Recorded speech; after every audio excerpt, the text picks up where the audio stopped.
নমস্কার বন্ধুরা, টুকিটাকি চ্যানেলে সবাইকে স্বাগতম। আজকে আমি তোমাদের সামনে নিয়ে এসেছি একটা মিনি ব্লগ।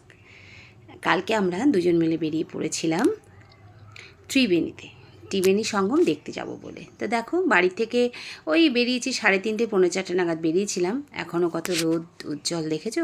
রোদ এখনও মানে জল করছে।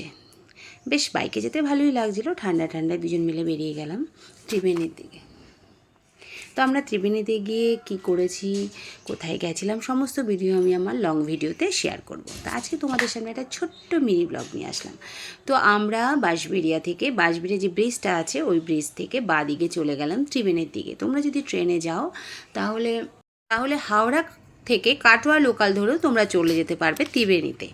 তো আমি তো যেহেতু বারাসাত থেকে গেছিলাম, বাই রোডে গেছি, আমি কল্যাণী হয়ে ত্রিবেণী ব্রিজ পার হয়েই আমি গেছিলাম।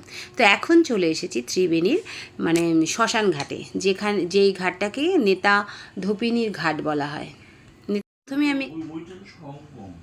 প্রথমে আমি গেছিলাম নেতাধোপিনীর ঘাট হয়ে সঙ্গমের দিকে। তো চলো, এই যে এখন হচ্ছে আমি ত্রিবেণী শহরের মধ্যে রয়েছি। ত্রিবেণী শহর দিয়ে আমি এগিয়ে চলেছি ধোপিনী ঘাটের দিকে, যেখানে বেহুলার সঙ্গে সেই ধোপিনীর দেখা হয়েছিল, সেই জায়গাটা। সেও সমস্ত ভিডিওটি আমি লং ভিডিওতে বলবো।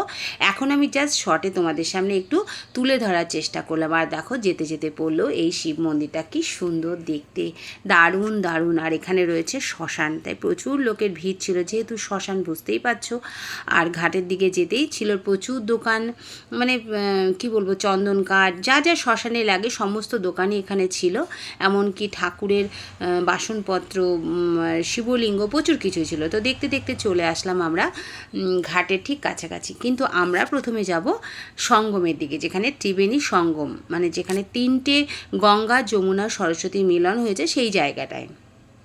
আগেই বলে রাখি, যমুনা কিন্তু এখানে নেই, যমুনা বিলুপ্ত হয়ে গেছে, শুধু সরস্বতী আর গঙ্গার মিলনস্থলটাই এখনও দেখা যায়। তো আমরা তাই দুজন মিলে এগিয়ে গেলাম সেই দিকটাতে। তো এই দিকটাই হচ্ছে সঙ্গমস্থল। আর যেতে যেতে পড়লো এই মানে বাচ্চাদের, মানে বাচ্চা ঠিক না, এরা বড়রা, আমার ছেলের বয়সী, তাই এদের আমি বাচ্চাই বললাম। এরা যাচ্ছে তারকেশ্বর। এই দেখো এদের টিমটা দেখো, এরা এখানে বসে মুড়ি খাচ্ছিল। প্রথমে একটু ভিডিও তুলতে আপত্তি করছিল, কিন্তু পরে বললো হ্যাঁ হ্যাঁ কাকিমা তুমি ভিডিওটা তোলো। তো ওরা প্রত্যেক পূর্ণিমাতেই নাকি জল নিয়ে বাবা তারকেশ্বরে যায়।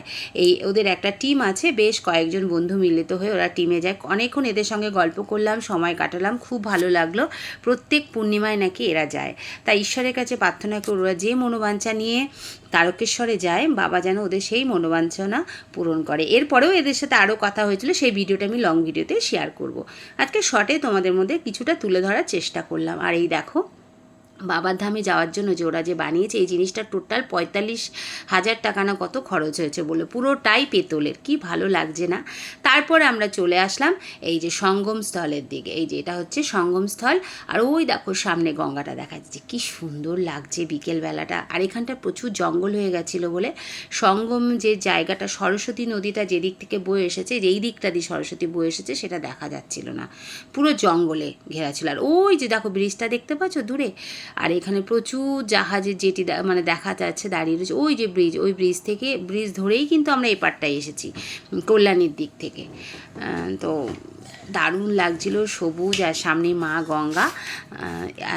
কি বলবো, এত অপরূপ লাগছিল না, বলে বোঝানো যাবে না।